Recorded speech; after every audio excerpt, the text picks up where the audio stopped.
रहा है vapour pressure. ठीक है, अब वेपर प्रेशर को हम कैसे डिफाइन करते हैं कि सपोज एक कंटेनर हम ले लें, क्लोज कंटेनर, और क्लोज कंटेनर के हम अंदर हम कोई लिक्विड भर दें। अब लिक्विड भरने के बाद क्या होगा कि लिक्विड की सरफेस पे ऐसे मॉलिक्यूल जिनकी एनर्जी बहुत ज्यादा है वो धीरे धीरे करके इवोपरेट होना स्टार्ट करेंगे। इस तरीके से यहां पे वेपर कलेक्ट होना स्टार्ट हो गई।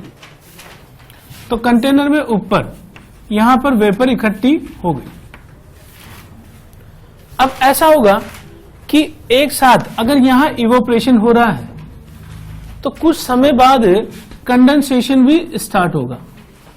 तो कंडेंसेशन जब यानी शुरुआत में तो क्या होगा, rate of evaporation will be higher than the rate of condensation. नहीं, कुछ देर बाद ये दोनों रेट बराबर हो जाएगी, ठीक ना। अच्छा, शुरू में क्या होगा कि ये लिक्विड इसका लेवल कम होता जाएगा, ठीक ना, इसका लेवल कम होगा, लेकिन कुछ देर बाद लिक्विड का जो लेवल है वो कांस्टेंट हो जाने वाला है। जब ये लेवल कांस्टेंट हो जाएगा तो हम ये कहेंगे कि देयर इज इक्विलिब्रियम। ठीक, तो इक्विलिब्रियम को हम कैसे वेरीफाई करेंगे यहां पे कि जो लेवल है लिक्विड का वो कांस्टेंट हो जाना चाहिए सरफेस। ठीक, अच्छा, इक्विलिब्रियम हम कैसे डिफाइन करेंगे कि rate of evaporation is equal to rate of condensation. ठीक, तो कंडेंसेशन जो है अगर इवोपरेशन के बराबर हो गया रेट, तो फिर उस केस में there is equilibrium in this container. ठीक, अब ऐसा होगा कि once the equilibrium has been established, ये जो मॉलिक्यूल यहां वेपर के होंगे ये इस कंटेनर की वॉल के साथ कोलाइड करेंगे और कोलिजन की वजह से प्रेशर एग्जर्ट करने वाले हैं। ठीक है, तो हम ये बोलेंगे कि pressure exerted by water vapors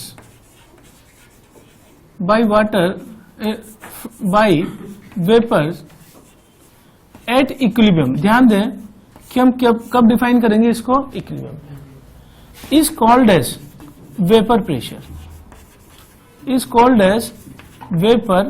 pressure। ठीक, तो वेपर प्रेशर का मतलब ये नहीं है कि हम हमेशा ही किसी कंटेनर में वेपर देखेंगे तो उसको बोलना है कि it is vapour pressure. Vapour pressure term specific है और डिफाइन सिर्फ कहां पे की जाती है, इक्विलिब्रियम।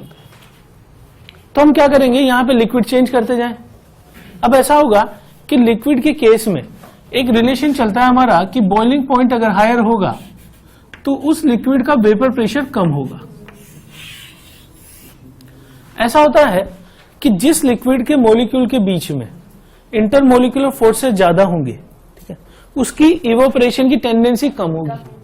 यानी उस केस में यहां जो इक्विलिब्रियम पे वेपर बनेगी वो कम बनेगी। ठीक है, तो अगर मैं इस कंटेनर में लिक्विड चेंज करता जाऊं, जैसे सपोज करो मैं वाटर को रिप्लेस करके इथाइल अल्कोहल डाल दूं, तो इथाइल अल्कोहल का बॉइलिंग पॉइंट जो है वो वाटर की तुलना में कम है, 78 डिग्री सेंटीग्रेड। ठीक है, तो ethyl alcohol is more volatile than water. तो इक्विलिब्रियम पे जब हम यहां चेक करेंगे प्रेशर, तो इथाइल अल्कोहल के केस में ज्यादा आएगा। यानी कि जिस लिक्विड का बॉइलिंग पॉइंट हायर होगा उसका वेपर प्रेशर कम आएगा, क्योंकि उसकी वोलेटाइल नेचर कम होगी। ठीक, या आप बोले वोलेटाइलिटी, तो वो किसकी ज्यादा होगी, जिसका बॉइलिंग पॉइंट कम है। ठीक, तो हमने एक पर्टिकुलर लिक्विड इसमें भर दिया और भरने के बाद फिर हमने इक्विलिब्रियम आने के बाद जब ये प्रेशर चेक किया तो this pressure is called as vapour pressure. अब सपोज कीजिए कि मैं यहां पे इसको वाटर से रिप्लेस कर देता हूं, तो H2O लिक्विड और H2O वेपर के बीच में एक इक्विलिब्रियम आ चुका है। ठीक, इसको मैं डिफाइन कर दूं Kp is equal to PH2। ठीक, और इसी PH2O को हम क्या नाम देंगे, vapour pressure of water. This is also called as aqueous tension of water. Aqueous tension of water. ठीक, अब देखिए Kp is dependent only on temperature. Kp is only temperature dependent. इसका मतलब क्या हुआ Kp is only temperature dependent. तो vapour pressure depends only on temperature, only on temperature. यानी कि वेपर प्रेशर हर लिक्विड के लिए फिक्स है, ठीक है। उसे बदलने का तरीका केवल यही है कि हम कंपार्टमेंट का टेम्परेचर, कंटेनर का टेम्परेचर बढ़ाने लग जाए, ठीक है। अदरवाइज किसी भी तरीके से अपन इसको चेंज नहीं कर पाएंगे, चाहे हम प्रेशर चेंज कर दें, चाहे हम अमाउंट लिक्विड का चेंज कर दें, ठीक। तो वाटर के केस में ऐसा होता है कि जब टेम्परेचर 25 डिग्री सेंटीग्रेड होता है तो हमेशा वेपर प्रेशर इसका आता है लगभग 23.8 टोर, ठीक। अब इसे बदलने का तरीका हमारे पास क्या है, टेम्परेचर। कैसे कि इस रिएक्शन के लिए मुझे एनर्जी देनी पड़ेगी, तो दिस प्रोसेस इज एंडोथर्मिक, क्योंकि लिक्विड को अगर मैं वेपोराइज कर रहा हूं तो some amount of heat is supplied और हीट देनी पड़ रही है, तो प्रोसेस बिकम्स एंडोथर्मिक। अब हम क्या करें कि अगर मैं टेम्परेचर बढ़ाऊंगा तो K की वैल्यू बढ़ जाएगी and reaction goes into forward direction. इसका मतलब क्या होगा कि there will be more evaporation, ठीक। और अगर मैं टेम्परेचर की वैल्यू कम कर दूं तो K की वैल्यू कम हो जाएगी, ये किधर आ जाएगा, इस साइड। और केमिकल इक्विलिब्रियम में हम ये देख चुके हैं कि अगर फिजिकल इक्विलिब्रियम होता है तो प्रेशर बढ़ाने पे रिएक्शन उधर जाती है जिधर वॉल्यूम डिक्रीज होता है, तो किधर आने लग जाएगा रिएक्शन, बैकवर्ड। और प्रेशर कम करने पे किधर जाने लग जाएगा, फॉरवर्ड। तो ये तो हो गया हमारे पास वेपर प्रेशर ऑफ लिक्विड, ठीक है। ये हम इस केस में अभी हम कोलिगेटिव प्रॉपर्टी की बात नहीं कर रहे हैं, अभी हम केवल एक प्योर लिक्विड ले रहे हैं और उसके रेस्पेक्ट में वेपर प्रेशर को मेजर कर रहे हैं, ठीक ना। कोलिगेटिव प्रॉपर्टी का रोल तभी आता है जब उसमें सॉल्यूट के पार्टिकल हम मिला दें, ठीक ना, क्योंकि हमने कोलिगेटिव प्रॉपर्टी को क्या डिफाइन किया है कि property which depends only on number of particles of solute. तो अभी हम ये नहीं बोलेंगे कि vapour pressure is an colligative property, vapour pressure is not a colligative property, ठीक। नोट इक्वेशन आता था कि log 10 K2 upon K1 is equal to, यहां लिखते थे हम delta H naught upon 2.303 R 1 upon T1 minus 1 upon T2। T1 temperature पे K1 और T2 टेम्परेचर पे K2, ठीक। अब एक्चुअली यहां पर चूंकि हम K को क्या लिख रहे हैं, K is equal to vapour pressure P, तो मैं लिख सकता हूं कि K2 upon K1 must be equal to P2 upon P1, where P is called as vapour pressure. तो मैं इस इक्वेशन को चेंज कर दूं, log 10 यहां आ जाएगा P2 upon P1 is equal to delta H naught upon 2.303 R 1 upon T1 minus 1 upon T2। ये जो इक्वेशन है इसे हम नाम देते हैं क्लॉसियस क्लेपीरॉन इक्वेशन, क्लेपीरॉन इक्वेशन, ठीक है। अब इस इक्वेशन का एडवांटेज क्या होगा कि मान लो दो टेम्परेचर मुझे दे दिए हैं और किसी एक टेम्परेचर पे उसने वेपर प्रेशर लिख दिया है, अब उसने पूछ लिया कि T2 पर वेपर प्रेशर क्या होगा, ठीक है। तो इस पे बेस्ड न्यूमेरिकल के लिए उसको क्या देना पड़ेगा क्वेश्चन में, डेल्टा H। तो डेल्टा H नोट हमें पता हो, T1 T2 दो टेम्परेचर हमें पता हो और K1 की वैल्यू पता हो या फिर P1 की वैल्यू पता हो, तो हम इससे क्या निकाल सकते हैं, P2, ठीक है। ये तो हम बात की हमने किसकी, वेपर प्रेशर की। Relative lowering in vapour pressure, in vapour pressure, ठीक। शॉर्ट में हम इसे लिखेंगे RLVP, ठीक। तो पहला पॉइंट तो ये है RLVP के लिए कि it is a colligative property, colligative property क्या मतलब हुआ इसका कि depends on number of particles of solute, particles of solute. चलिए ठीक। अब relative lowering of vapour pressure हम कैसे देखते हैं कि when non volatile solute, when non volatile solute, अब नॉन वोलेटाइल सॉल्यूट हम किसको बोलेंगे? जिसकी वेपर नहीं बनती हो। जैसे फॉर द एग्जांपल NaCl को हम पानी में मिला दें, या यूरिया को पानी में मिला दें, या ग्लूकोज को हम पानी में मिला दें। अगर हम NaCl मिले हुए पानी को अगर हम ओपन एरिया में छोड़ दें तो धीरे धीरे करके वाटर उसमें से इवोपरेट होने लग जाएगा और नमक नीचे बच जाएगा। इसी मेथड से सी से जो है सॉल्ट को निकाला जाता है। मतलब वहां क्या किया जाता है कि समुद्र के किनारे छोटे छोटे गड्ढे बना दिए जाते हैं जिनमें पानी भर दिया जाता है, धीरे धीरे इवोपरेशन होगा और नमक उसमें से निकलता जाएगा। ठीक, तो एक्चुअली क्या है कि अगर हमने नॉन वोलेटाइल सॉल्यूट मिलाया हुआ है तो ये वेपोराइज नहीं होने वाला है। नॉन वोलेटाइल का मतलब जिसकी वेपर नहीं बनती हो। ठीक, तो when non volatile solute is added in pure solvent, added in pure solvent, vapor pressure decreases,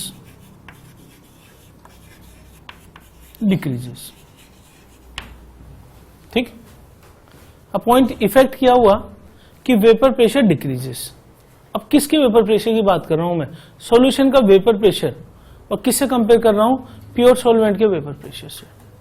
यानी मैं ये बोल रहा हूं, इसका लाइन का मतलब ये है कि vapour pressure of solution is less than vapour pressure of pure solvent. इसका ये मतलब हुआ। ठीक, अब वेपर प्रेशर कम क्यों हो गया है इसका कारण समझ रहे हैं। ठीक है ना।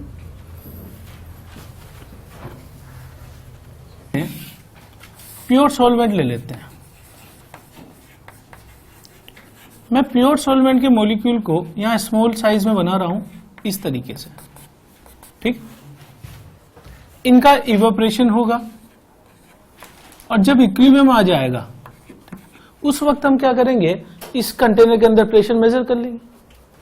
जो प्रेशर आएगा उसी को मैं वेपर प्रेशर लिख दूंगा। Suppose it is P0। ठीक, अब हम क्या करें? इसके अंदर हम मिला दें नॉन वोलेटाइल सॉल्यूट। ठीक, नॉन वोलेटाइल सॉल्यूट मिला देने पर कंटेनर में इस तरीके से लिक्विड सरफेस पे सॉल्वेंट के मॉलिक्यूल ये है, ये सॉल्यूट, ये सॉल्यूट, ये सॉल्वेंट, ये लिक्विड हमने बना दिया।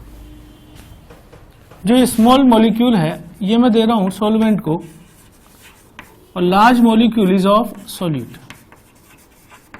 ठीक, अब जब हम इस क्लोज कंटेनर में इस लिक्विड को रख कर छोड़ देंगे उस वक्त क्या होगा कि यहां से ये मॉलिक्यूल वेपोराइज होके यहां पहुंच जाएंगे।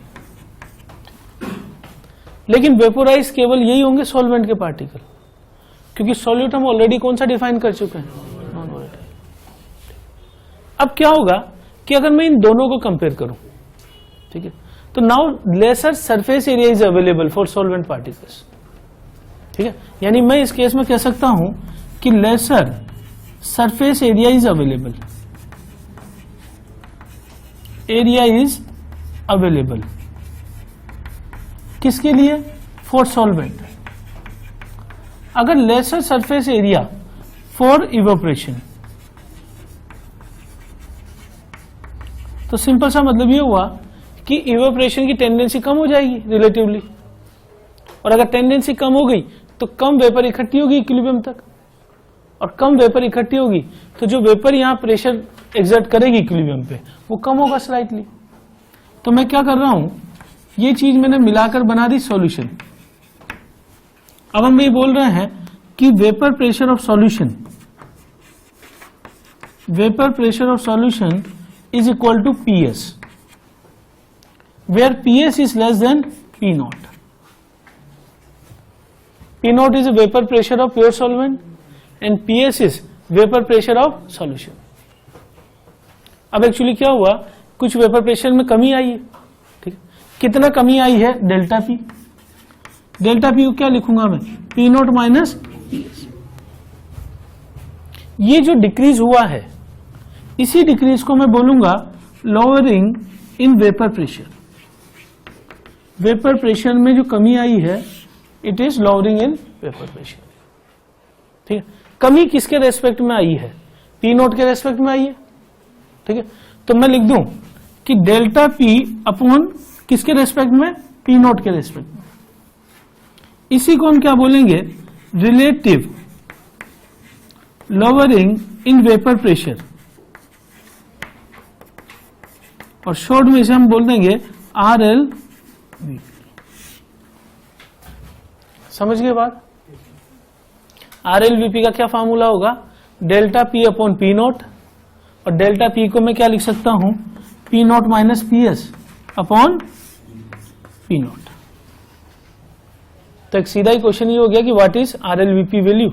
तो उसके लिए दोनों प्रेशर दिए जाएंगे, प्योर सॉल्वेंट का और सॉल्यूशन का, जिसमें सॉल्यूशन का वेपर प्रेशर कम होगा प्योर सॉल्वेंट से हमेशा। ठीक, लग गया कि PS is less than P note, पर एग्जैक्ट रिलेशन इनमें क्या है वो बताया राउल्ट ने। तो अब हम देख रहे हैं राउल्ट्स लॉ। राउल्ट्स लॉ की खासियत ये है कि it is only for ideal solution. Ideal solution के बारे में हम डिटेल में बाद में पढ़ेंगे कि what is meant by ideal solution. पर राउल्ट ने क्या बोला है कि vapour pressure of solution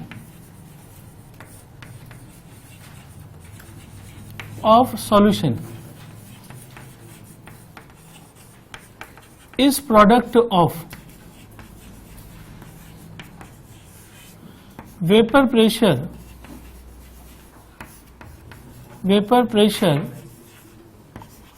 of pure solvent and mole fraction of solvent in the solution। ठीक, यानी इस स्टेटमेंट का क्या मतलब है? किसने बोला है कि vapour pressure of solution PS is multiplication of vapour pressure of pure solvent P not and mole fraction of solvent in the solution. इसका मतलब यहां क्या आएगा? मोल फ्रैक्शन ऑफ सॉल्वेंट। इसको मैं नाम दे दूं इक्वेशन नंबर 1। ठीक, तो ये चीज जो है इसने सीधा ही जो है एक्सपेरिमेंटली मालूम की है, इसका कोई डेरिवेशन नहीं है। इसने देखा कि PS is proportional to X solvent, और उसको प्रोपोर्शनल साइन हटा के इसने P नोट यहां पे लगा दिया। P नोट तो किसी भी सॉल्वेंट का फिक्स है पर्टिकुलर टेम्परेचर। ठीक, अब यहां से PS is equal to P naught X solvent. ठीक, मैं लिख सकता हूं कि X solvent is equal to PS upon P naught. सही है, और जितने भी मोल फ्रैक्शन होते हैं उन सब का सम कितना होता है? Total is equal to 1। तो मैं मोल फ्रैक्शन सॉल्वेंट की जगह क्या लिख सकता हूं? 1 minus mole fraction of solute is equal to PS upon P naught. ठीक, तो mole fraction of solute is equal to 1 minus PS upon P naught. सही है। ठीक, यहां से अगर मैं यहां पे लिखूं तो ये हो जाएगा P naught minus PS upon P naught, और इस चीज को मैं क्या लिख सकता हूं? Delta P upon P naught. और delta P upon P naught को हमने, ये मोल फ्रैक्शन ऑफ सॉल्यूट को ला रहा हूं मैं, इसको हमने लिखा है RL। तो हमारे पास कंक्लूजन आ गया। इक्वेशन नंबर इसे 2 कर दूं मैं। ये समझ गए derivation? Mole fraction of solute क्या हो गया? 1 minus PS upon P note. इसको मैं लिख सकता हूं P naught minus PS upon P note. इसको डिफरेंस को मैंने लिखा delta P upon P naught, और इसी चीज को हमने क्या बोला है? RL VP। ठीक, तो RL VP की डेफिनेशन क्या हो गई? RL VP is equal to mole fraction of solute in the solution. तो ये लिख लेंगे हम कि RL VP is equal to mole fraction of solute, mole fraction of solute. ठीक, ये चीज होगी इसके बराबर, है ना। ये छोटे छोटे क्वेश्चन यहां से बन सकते हैं। मोल फ्रैक्शन ऑफ सोल्यूट या सोलवेंट देके मुझसे आरएलवीपी पूछ ले, है ना। सपोज मोल फ्रैक्शन सोलवेंट दिया हुआ है या अलग अलग मोल दे दे, ठीक ना। सोल्यूट और सोलवेंट के मोल अलग अलग दे दे तो हम सीधा क्या करेंगे, मोल फ्रैक्शन और सोल्यूट निकाल लेंगे, वो इक्वल किसके होगा, आरएलवीपी, ठीक है ना। या फिर मोल फ्रैक्शन सोलवेंट दे देगा तो 1 माइनस मोल फ्रैक्शन सोलवेंट करने पर क्या चीज आ जाएगी, मोल फ्रैक्शन ऑफ सोल्यूट, सीधा बराबर कर देंगे। अब यहां पे हमने दो इक्वेशन लिखी है कि mole fraction of solvent is equal to P S upon P naught, और मोल फ्रैक्शन सोल्यूट हमने लिखा है delta P upon P naught. अगर मैं इस इक्वेशन को इससे डिवाइड कर दूं तो मेरे पास आ जाएगा mole fraction of solute upon mole fraction of solvent is equal to delta P upon P S. सही है। मोल फ्रैक्शन ऑफ सोल्यूट को मैं लिख सकता हूं n solute upon n total, और नीचे वाले को लिख सकता हूं मैं n solvent upon n total. ठीक, यहां से इसको कैंसिल आउट करके delta P upon P S आ जाएगा मेरे पास is equal to mole solute upon mole solvent. ठीक है, ये इक्वेशन हमारे पास यहां से आ गई। अब आपको बुक्स में यही वाला इक्वेशन दिखाई देगा, बुक्स में जो है आई नहीं आता यहां साथ में, ठीक है ना। अब आई क्यों नहीं आता, क्योंकि ये जो सोल्यूट के मोल हैं ये कौन से वाले हैं, ऑब्जर्व्ड मोल। ठीक, तो वास्तव में एन सोल्यूट ऑब्जर्व्ड क्या होता है, is equal to N solute theoretical into i बॉन्टो फैक्टर निकालना सीख चुके हैं हम। ठीक है, तो मैं चाहूं तो इसको ऐसे ही रहने दो, है ना, या फिर हम एक काम करते हैं कि आई को साथ में ले आते हैं, तो delta P upon P S बराबर, मैं इसे नाम देता हूं N1, इसे नाम देता हूं N2, और यहां साथ में क्या लगा दूं, आई। अब सारे न्यूमेरिकल इस टॉपिक के इससे इस इक्वेशन से सोल्व हो जाएगी। N1 यहां पे क्या है, N1 तो आ गया मोल्स ऑफ सोल्यूट, ठीक, और N2 क्या आ गया, मोल्स ऑफ सॉल्वेंट। लेकिन हमें ध्यान क्या रखना है कि जब अपन मोल्स निकाल रहे हैं सोल्यूट के, तो वेट अपॉन मोलर मास कौन सा लेना है मुझे, थ्योरेटिकल वाला, क्योंकि हमें तो थ्योरेटिकली पता है ना। जैसे यूरिया दे दिया तो थ्योरेटिकल पता है, NaCl दे दिया तो थ्योरेटिकल पता है 58.5। तो हमें क्या करना है, अगर यहां आई साथ में लिख के सोल्व कर रहा हूं तो मेरे पास थ्योरेटिकल मोलर मास होना चाहिए। जनरली वो ऑब्जर्व मोलर मास देता नहीं है क्वेश्चन में, ठीक है ना, तो ऑब्जर्व देगा तब इस इक्वेशन का यूज होगा। ठीक, इसी साथ delta P upon P S is equal to N solute upon N solvent. ठीक है, अगर ऐसे रहने दूं तो इसका मतलब ये कौन से ऑब्जर्व मोल, और अगर मैं आई मल्टीप्लाई कर दूं इसमें तो ये कौन से हो गए, थ्योरेटिकल। इसको मैं ऐसे भी लिख सकता हूं weight solute upon molar mass of solute into I divided by weight solvent upon molar mass of solvent. ठीक, अब इस पे बेस्ड एक इजी न्यूमेरिकल हम ये ले सकते हैं कि example 60 gram urea is dissolve with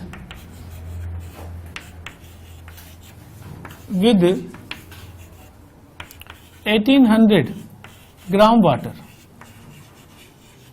ठीक, और हमें बोल दिया कि vapour pressure of pure water is equal to 24 टोर।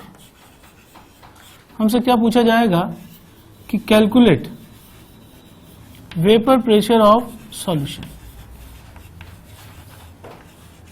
ठीक, तो हमें क्या चीज दी हुई है, vapour pressure of pure water दिया हुआ है, यानी पी नॉट इज 24। हमसे क्या पूछा है, पीएस। ठीक, अब यहां ध्यान दे दें 60 ग्राम यूरिया मतलब सोल्यूट का काम कर रहा है, तो सोल्यूट के मोल कितने हो गए, is equal to 60 upon molar mass 60। इसके बाद एन वाटर यानी सॉल्वेंट के मोल, सॉल्वेंट के mole is equal to 1800 gram upon 18, ये कितने मोल्स हो गए, 100।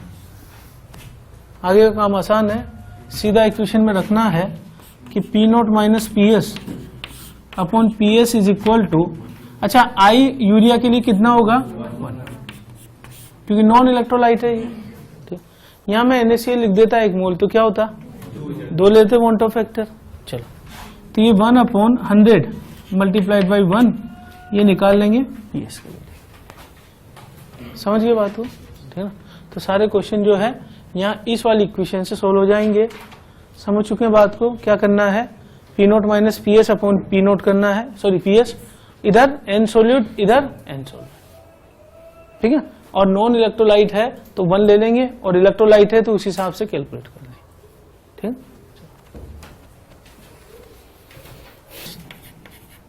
Is equal to N solute upon n solvent into i, ठीक। इसको मैं ऐसे भी लिख सकता हूं, एन सोल्यूट इंटू आई अपॉन, अच्छा ये कौन से वाले मोल्स है, ये थियोरेटिकल मोल, ये मैं समझा चुका हूं कि अगर मैं आई हटा दूं तो कौन से मोल्स हो जाएंगे, ऑब्जर्व मोल्स। इसको मैं लिख दूं W solvent upon molar mass of solvent. इसको हम ऊपर ले जाएं तो ये हो जाएगा N solute molar mass of solvent into I divided by, यहां जो W सोलवेंट है ये है ग्राम में, इन ग्राम, मुझे इसे चेंज करना है केजी में। मान लो ग्राम दिया हुआ है 100, तो 100 को केजी में कैसे चेंज करेंगे, अपॉन 1000। तो मैं यहां ये लिख रहा हूं कि N solute molar mass of solvent into I upon W solvent in gram upon 1000, ये केजी में चेंज हो जाएगा इंटू 1000। बोलो, 1000 से ऊपर नीचे मल्टीप्लाई कर दिया मैंने। अगर मैं इसको डिवाइड कर दूं तो ये चीज किस में आ जाएगी, केजी में। तो इसी चीज को हम लिख रहे हैं कि delta P upon P S is equal to, ये एन सोल्यूट, यहां पे आ गया molar mass of solvent into I upon weight of solvent in kg. बोलो, वेट सोलवेंट को ग्राम से मैंने किस में चेंज कर लिया, केजी। अब अगर मैं एन सोल्यूट और वेट सोलवेंट का रेशियो देखूं तो इस चीज को हम क्या बोलते हैं, मोलालिटी बोलते हैं, ठीक ना। तो N solute upon weight solvent in kg is equal to delta P upon P S. हाँ, 1000 भी है यहां पे, 1000, तो ये बन जाएगा, this is molality into molar mass solvent into I upon 1000। इस फॉर्मूले का यूज हम कब करेंगे, जब क्वेश्चन में हमें मोलालिटी दिया हुआ हो। अदरवाइज अलग अलग करके दिया हो कि सोल्यूट इतना है, सोलवेंट इतना है, तो फिर हम सीधा किस क्वेश्चन इससे सोल्व करेंगे, इस वाले से, ठीक ना। इसका यूज तभी करना है जब क्वेश्चन में मोलालिटी की बनो। अब इस क्वेश्चन को थोड़ा सा कॉम्प्लिकेटेड बनाया जा सकता है कि वो मोलालिटी ना देके मोलारिटी दे दे। तो मोलारिटी अगर दी हुई होगी तो फिर डेंसिटी की आवश्यकता होगी उसको चेंज करने के लिए, तो फिर ये क्वेश्चन बन जाएगा मोल प्लस सॉल्यूशन का, ठीक ना। तो ये थोड़ा सा टिपिकल अगर बनाना है इसको तो फिर मोल जोड़ देंगे इसमें, ठीक है। तो वो करते हैं क्वेश्चन हम है calculate vapour pressure of 1 molar aqueous urea solution.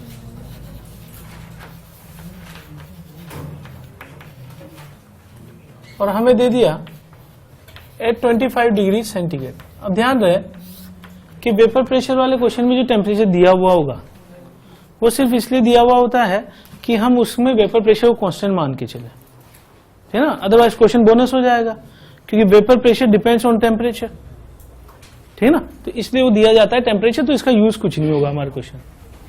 Vapour pressure of water is 24 टोर,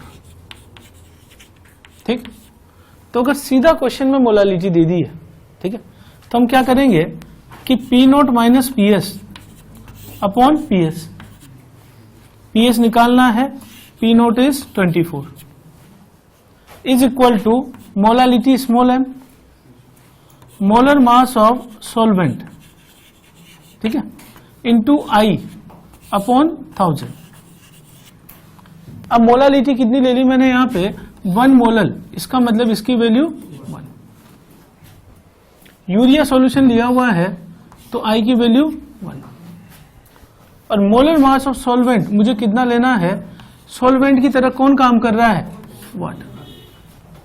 अब 18 ही रखना है, इसको केजी में चेंज नहीं करेंगे क्योंकि ऑलरेडी हम 1000 यहां फैक्टर ले चुके हैं, ठीक ना, तो इसको ऐसा कैसा रख देंगे 18 और यहां सोल्व करके हम इस निकाल देंगे।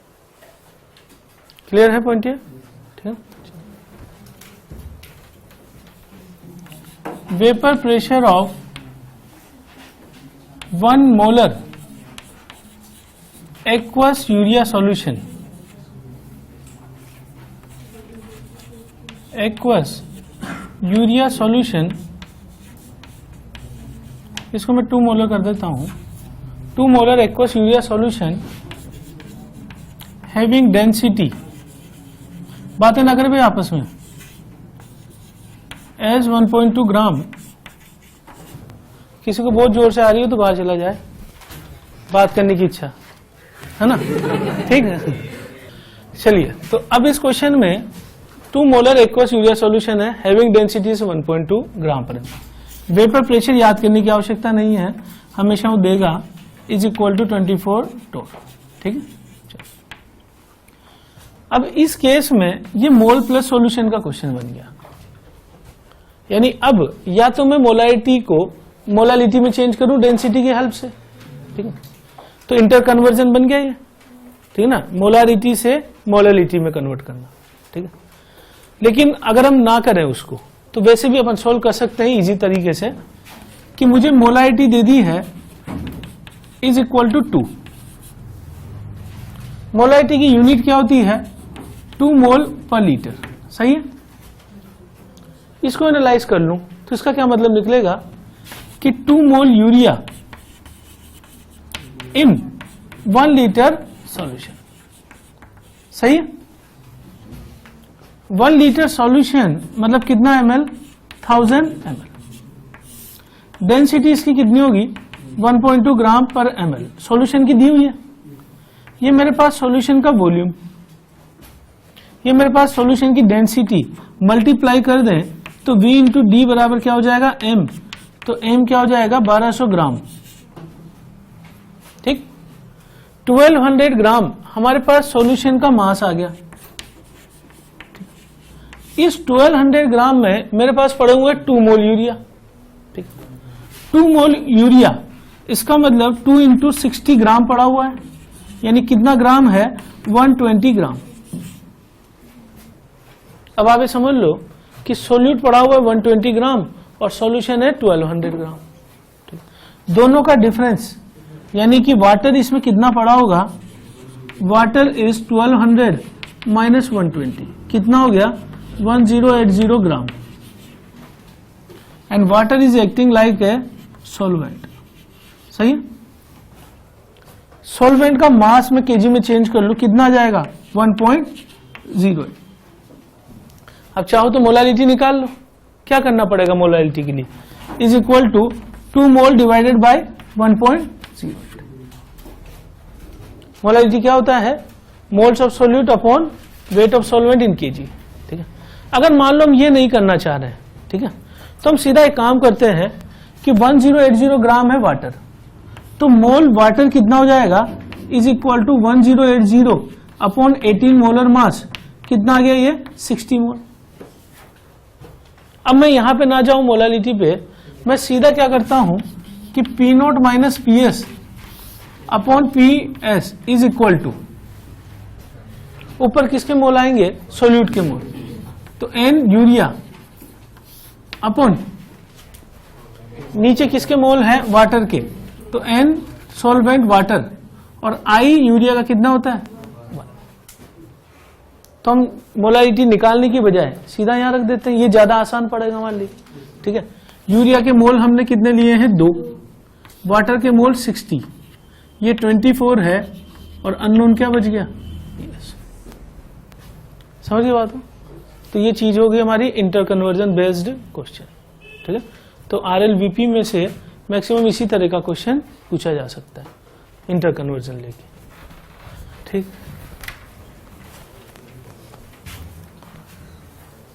एग्जाम्पल है 60 gram urea is mixed with 1 kg water at 100 degree centigrade, calculate. अच्छा, इन सब क्वेश्चन में अभी तक मैंने जितने क्वेश्चन कराए मैंने RLVP कहीं नहीं पूछा, ठीक है।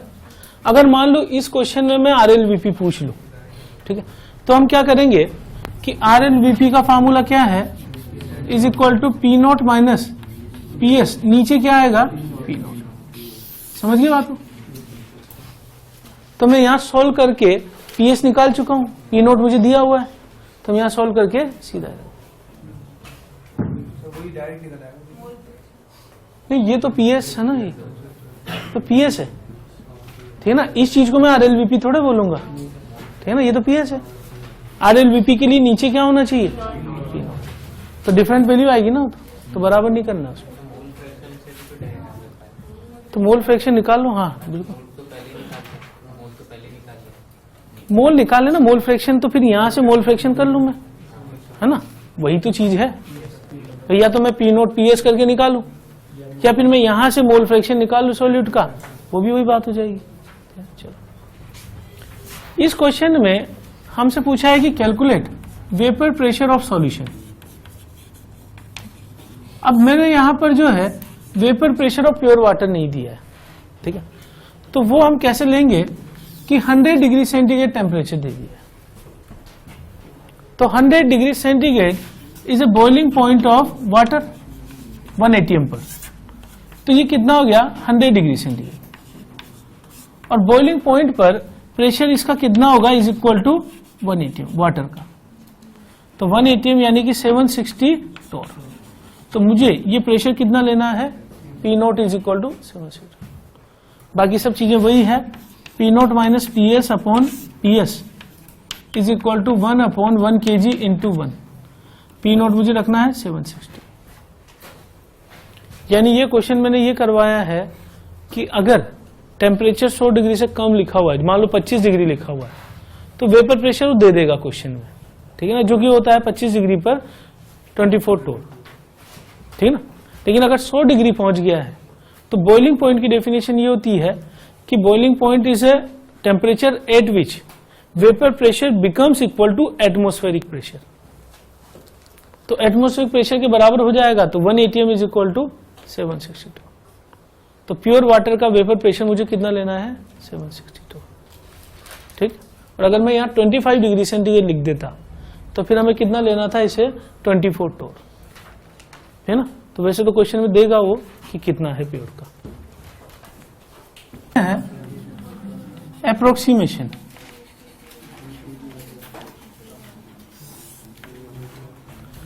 ये वाला टॉपिक हम केवल नॉलेज पर्पस के लिए देख रहे हैं, क्वेश्चन करने में हम जो है वही फार्मूले का यूज करेंगे, ठीक है। अप्रोक्सीमेशन हम कैसे करते हैं, it is done only for very dilute solution.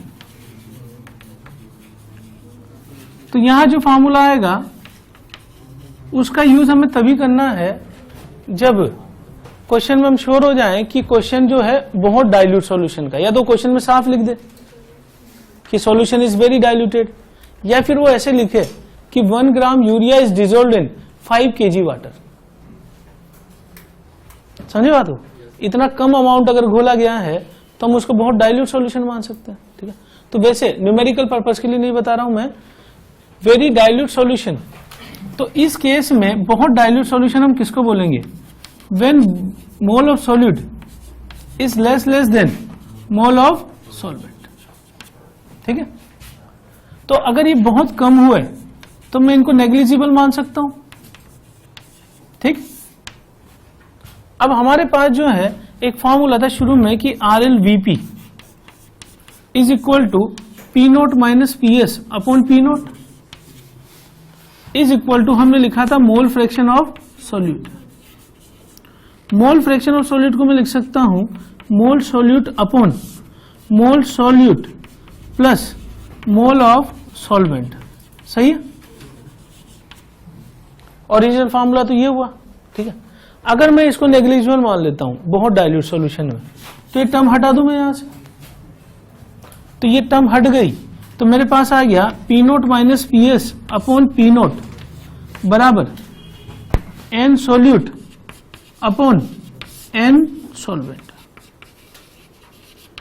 ठीक, लेकिन इसका हम न्यूमेरिकल कैलकुलेशन में यूज नहीं करेंगे, क्योंकि ये जो फार्मूला अपन ला रहे हैं ये फार्मूला अप्रोक्सीमेट फार्मूला है, जबकि जो इससे पहले वाला फार्मूला था P0 minus PS upon PS वो एग्जैक्ट फार्मूला था। तो बहुत डाइल्यूट सॉल्यूशन में ऐसा होता है, चाहे आप इससे सोल्व करो या उससे सोल्व करो, आंसर में थोड़ा सा अंतर आएगा, लेकिन जैसे जैसे कॉन्सेंट्रेशन बढ़ती जाएगी अंतर बढ़ता जाएगा। तो ये चीज मैंने इसलिए कराई है क्योंकि जेईई में जो क्वेश्चंस आए हैं उनका सॉल्यूशन अगर आप बुक्स में देखोगे तो कई बुक्स में इससे भी सोल्व कर रहा किया हुआ है। ठीक ना, तो हो सकता है कि बच्चा कंफ्यूज हो जाए कि मुझे फार्मूला कौन सा यूज करना है। ठीक ना, तो ये फार्मूला केवल तब है जब हम कंफर्म हो कि बहुत ही डाइल्यूट सॉल्यूशन, अदरवाइज हम हमेशा कौन सा फार्मूला यूज करेंगे जो पहले हम करते हैं। है ना, तो इसको जो है यूज नहीं करना है हमें।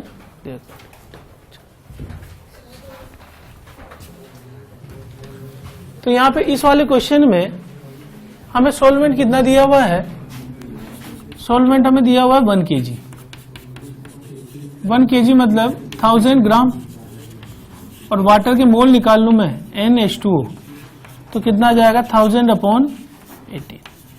तो यहां रखना है मुझे मोल सॉल्यूट अपॉन 1000 अपॉन 18, इस वाले क्वेश्चन में जो भी कराया था 100%। ठीक, Ostwald method, Ostwald-walker method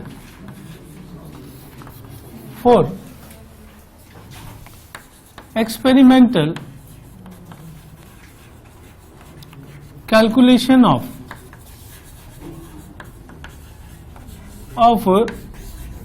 RLVP। ठीक है, अब ओस्टवाल्ड-वाकर का जो सेटअप है उसे समझने से पहले हम कुछ पॉइंट समझ रहे हैं।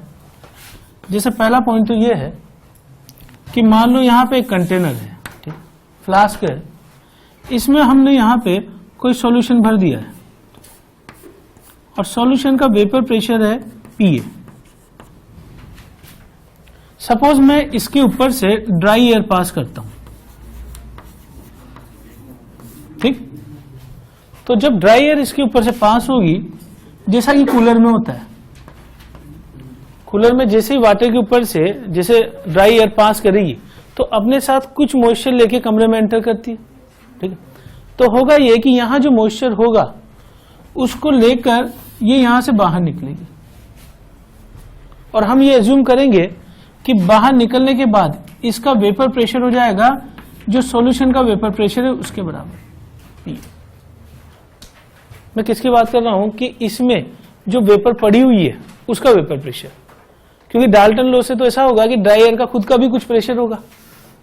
ठीक है ना, मान लो कि 700 आया, अब इसका वेपर प्रेशर है 24, ध्यान देना, तो तो ये 24 साथ में कितना हो जाएगा 724। लेकिन मैं ये वेपर प्रेशर कौन सा बोल रहा हूं कि इस मॉइस्चर की वजह से, इस मॉइस्चर की वजह से एयर में कितना प्रेशर आया। तो हम ये मानेंगे कि जिस सॉल्यूशन पे से गुजारा जाएगा उसका वेपर प्रेशर यही हो जाएगा, ठीक ना। ओपन कंटेनर है तो ओपन कंटेनर में यहां प्रेशर कितना बन रहा होगा, एयर का प्रेशर, ड्राई एयर का प्रेशर प्लस मॉइस्चर का प्रेशर, ठीक है ना। तो मैंने जैसे समझाया कि 700 पे आया 24 जुड़ा वाटर का, तो 724 हो जाएगा। तो यहां कंटेनर में कितना है, 724 ही तो है, ओपन कंटेनर है तो 724 है। तो ये निकलने के बाद कितना प्रेशर है, 724। यानी जिस सॉल्यूशन पे से गुजारेंगे उसी का प्रेशर वो अटेन कर लेगा एयर। पहली बात ये हुई, ठीक। दूसरा पॉइंट ये है कि अगर मैं यहां से एयर को, मॉइस्ट एयर को पास करूं एक फ्लास्क पे से, अब ये पहले से एयर आ रही है प्रेशर पीए पर, ठीक है, और इस सॉल्यूशन का वेपर प्रेशर है सपोज पीबी। तो जब ये एयर इसके ऊपर से पास होकर जाएगी बाहर, तो इसका प्रेशर हो जाएगा इज इक्वल टू पीबी। क्या चीज में बोल रहा हूं कि जिस पे से गुजार रहे हैं प्रेशर फाइनली वही हो जाएगा। तो ये हो गया पीबी, आ रही थी पीए पे। अब पहला केस ये है कि suppose PB is greater than PA. अगर प्रेशर बढ़ गया है, ठीक है, तो प्रेशर कैसे बढ़ा कि यहां से जो कुछ मॉइस्चर था वो इस एयर ने पिक कर लिया, तो मॉइस्चर पिक कर कर ये बाहर निकल गई। अब यहां से मॉइस्चर में कमी आई तो हम ये कहेंगे कि there will be mass loss या वेट लॉस बोले, mass loss is no correct word. Weight loss जो है यहां पे कुछ होने लग जाएगा, जैसे कूलर में होता है ना, ड्राई एयर आती जाती है अंदर, तो जो उसका लेवल होता है वो धीरे धीरे क्या होता जाता है, कम होता है। तो अपने साथ अगर ये मॉइस्चर पिक करके बाहर चली गई तो इसका मतलब इस कंटेनर में इस सॉल्यूशन का वेट कम होता जाएगा, और कम होता गया तो वेट लॉस सपोज मैंने माना W1, तो ये W1 प्रोपोर्शनल होगा इन दोनों के डिफरेंस के बराबर। यानी डिफरेंस क्या है, PB माइनस PA, ठीक। तीसरा केस देखते हैं, नोट करो। लास्ट में एयर आई एंटर की PA पर और यहां से बाहर निकली PB पर। PB लेकर इसलिए बाहर निकली क्योंकि यहां जो सॉल्यूशन है इसका वेपर प्रेशर है PB। अब सपोज करो मैं बोलता हूं कि PB is less than PA। इसका मतलब यह हुआ कि जो एयर आ रही थी उसमें से कुछ प्रेशर अगर कम हुआ तो एक तरह से कुछ मास उसने यही छोड़ दिया, बोलो, कुछ वेपर इसने यहां छोड़ दी, तो वो वेपर यहां छोड़ के जाएगा तो यहां वेट गेन होने लग जाएगा। तो मैं यहां लिखूंगा कि देयर इज वेट गेन, और इसको मैंने बोल दिया W2। तो प्रोपोर्शनल किसके होगा, दोनों के अंतर के बराबर। वेट हमेशा पॉजिटिव होता है, इसलिए इसे क्या लिखेंगे, PA माइनस PB, ज्यादा में से कम को माइनस किया। और चौथा पॉइंट है कि अगर मान लो मैं यहां पर कोई डिहाइड्रेटिंग एजेंट भर दूं कंटेनर में, डिहाइड्रेटिंग एजेंट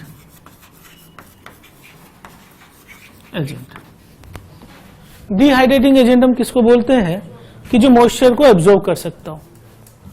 उसके एग्जाम्पल है एनहाइड्रस CaCl2 पाउडर, CaCl2 ये मॉइस्चर को एब्जॉर्ब कर सकता है, ठीक है ना। किसके थ्रू, एब्जॉर्प्शन के थ्रू, ठीक है ना। एक होता है एड्जॉर्प्शन, एक होता है एब्जॉर्प्शन। एब्जॉर्प्शन के थ्रू ये मॉइस्चर को सोख लेगा क्योंकि ये 8 वाटर मॉलिक्यूल को अपने साथ जोड़ लेता है, CaCl2.8H2 बना लेगा, ठीक। दूसरा डिहाइड्रेटिंग एजेंट है कॉन्सेंट्रेटेड H2SO4। कॉन्सेंट्रेटेड H2SO4 की टेंडेंसी डाइल्यूट होने की बहुत ज्यादा होती है, ठीक ना। तो कहीं भी इसको वाटर मिलेगा तो ये उसको सोख लेगा, ठीक है ना। तो अगर स्किन पे भी डालेंगे कॉन्सेंट्रेटेड H2SO4 तो ये वहां से मॉइस्चर को सोख लेगा और कार्बन में कन्वर्ट कर देगा रिमेनिंग चीज को, ठीक। तीसरा होता है dehydrating agent popular P4O10। P4O10 को वाटर मिलेगा तो ये H3PO4 में कन्वर्ट होने लग जाएगा। तो अगर मैं कोई डिहाइड्रेटिंग एजेंट यहां डाल दूं और यहां से मैं एयर को पास करने लग जाऊं पीए प्रेशर पे, जिसमें मॉइस्चर पड़ा हुआ है, जब ये यहां से गुजरेगी तो यहां क्या हो जाएगा, वापिस ये एयर क्या बन जाएगी, ड्राई। अब आप ये सोचो कि जब ये यहां आया और वापस ड्राई हुई तो कुछ मॉइस्चर यहां छोड़ के गई ना, तो यहां आपकी बार क्या हो जाएगा, यहां वेट गेन हो जाएगा। और वेट गेन मान लो मैं इसको लिखता हूं W3 प्रोपोर्शनल टू क्या मान लूंगा मैं, जिस प्रेशर पे आ रही थी पीए, और इधर आ जाता है। यहां पे ड्राई एयर आई और यहां से पीए करके चली गई मॉइस्चर लेकर साथ में, तो यहां पे वेट लॉस होगा। वेट लॉस W जो है वो प्रोपोर्शनल टू किसके होगा, पीए के। तो इन दोनों का अंतर प्रोपोर्शनल टू वेट। तो अब कंक्लूजन क्या है इसका, जिस सॉल्यूशन पे से गुजारेंगे फाइनल वही प्रेशर कर देंगे, ठीक है।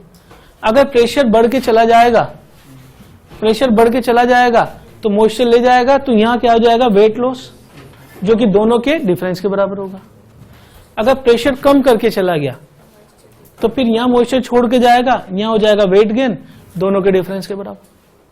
और अगर डिहाइड्रेटिंग एजेंट पे से पास कर दोगे तो मॉइस्चर सारा यहीं छूट जाएगा, यहां वेट गेन होने लग जाएगा, जो कि प्रोपोर्शनल होगा दोनों के अंतर के बराबर, यानी पीए कर देंगे उसे, ठीक। नोट कर लो। सॉल्वेंट में एक फ्लास्क इसने लिया, ठीक, और फ्लास्क में इसने भर दिया यहां पर सॉल्यूशन, ठीक। सॉल्यूशन का वेपर प्रेशर होता है पीएस, ठीक। अगर सॉल्यूशन भरकर मैं यहां से इसके ऊपर ड्राई एयर पास कर दूं, तो जब ये सॉल्यूशन से निकलेगी ड्राई एयर तो इसका प्रेशर हम क्या मान लेंगे, इसका प्रेशर हो गया पीएस।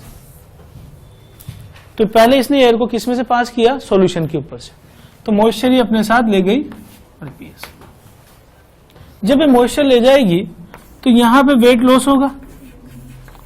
वेट लॉस मैंने मान लिया W1, प्रोपोर्शनल टू क्या मानेंगे हम, इसको 0 पे मानेंगे, तो ये PS माइनस 0 यानी PS।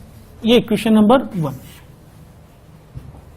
अभी क्या करेगा कि इसको कहां से पास करेगा, कि यहां पर हमने भर दिया प्योर सॉल्वेंट। प्योर सॉल्वेंट का वेपर प्रेशर मैंने मान लिया P0। अब बताइए P0 बड़ा है या PS बड़ा है, ये पढ़ चुके अपन already, P0 greater than PS। इसका मतलब जब ये यहां से गुजरेगा तो यहां प्रेशर क्या हो जाएगा इसका, P0, ठीक।